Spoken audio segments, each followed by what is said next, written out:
Bonsoir à tous. Alors que s'ouvre partout dans le monde la Semaine Sainte, vous allez voir ce soir dans Temps Présent des images qui vont vous surprendre, tournées ici en Suisse romande. Des gens qui tombent en transe comme frappés par la grâce du Saint-Esprit.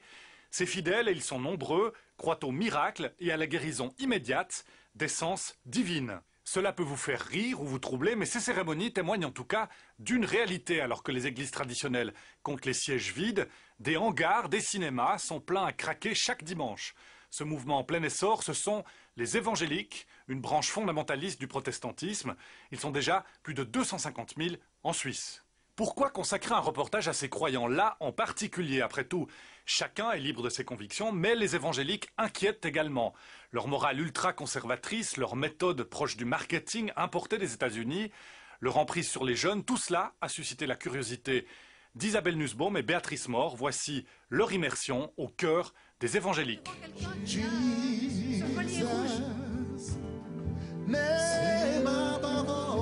Ils sont étudiants, infirmières, enseignants ou retraités et ils croient au miracle. Nous sommes à Oron, près de Lausanne, chez les évangéliques. Ces protestants d'un nouveau genre sont 250 000 en Suisse et leurs églises ne désemplissent pas.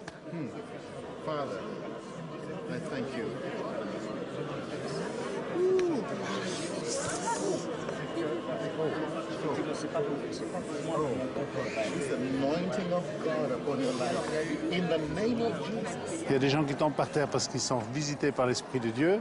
Il y a des gens qui tombent par terre parce qu'ils sont habités par des esprits méchants. Qui sont ces chrétiens fervents? D'où vient leur succès? Faut-il avoir peur de ce courant religieux puissant qui fait jour après jour de nouveaux adeptes dans le monde et chez nous?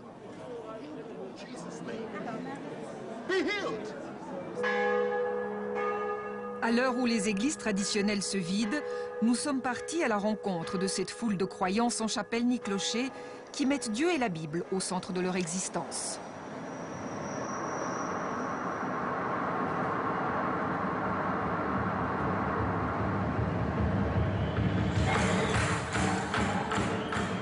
Ils sont ceux que les églises traditionnelles ont perdus, des jeunes entre 20 et 30 ans. Ici à Zurich, on propose une foi spectaculaire, rock chrétien et karaoké religieux.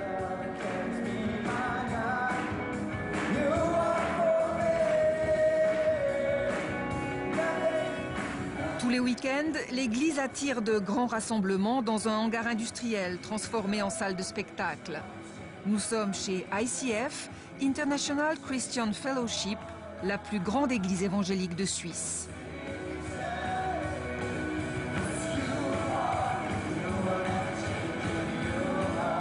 Née il y a 15 ans, la méga-church zurichoise connaît une croissance fulgurante. ICF compte aujourd'hui 33 églises en Europe et plus de 15 000 fidèles. Le style ICF, c'est que nous, on essaye de faire une église pour le 21e siècle, c'est-à-dire qu'on essaye d'utiliser les mêmes moyens qu'on retrouve dans la vie de tous les jours. C'est-à-dire que la plupart des gens aujourd'hui n'écoutent plus de musique d'orgue, regardent la télévision, vont au cinéma, sont habitués aux multimédia, sont habitués à l'Internet, Facebook, etc. Je pense que ce qu'il faut qu'il change, et ce que nous essayons de changer nous, c'est l'emballage. C'est plutôt l'emballage, comment la parole, la prédication est amenée après chez les gens. Mais la parole, c'est la même parole qu'il y a 2000 ans. Il n'y a pas de différence. La bonne parole, c'est Léo Biguer qui la transmet. Le prédicateur vedette relit quelques versets bibliques avant d'entrer sur scène.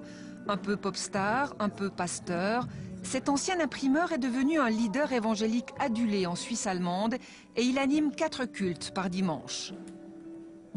Je me maquille à cause de la vidéo et de la télévision, pour que ça ne brille pas trop quand je suis sur scène.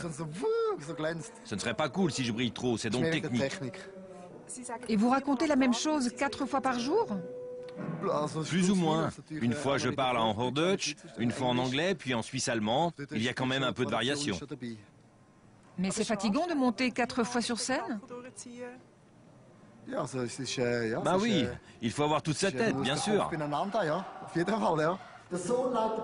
Chaque dimanche, 2000 jeunes chrétiens assistent au one-man show du télévangéliste, transmis en direct sur des écrans géants dans les succursales d'ICF à Winterthur et à Rapperswil.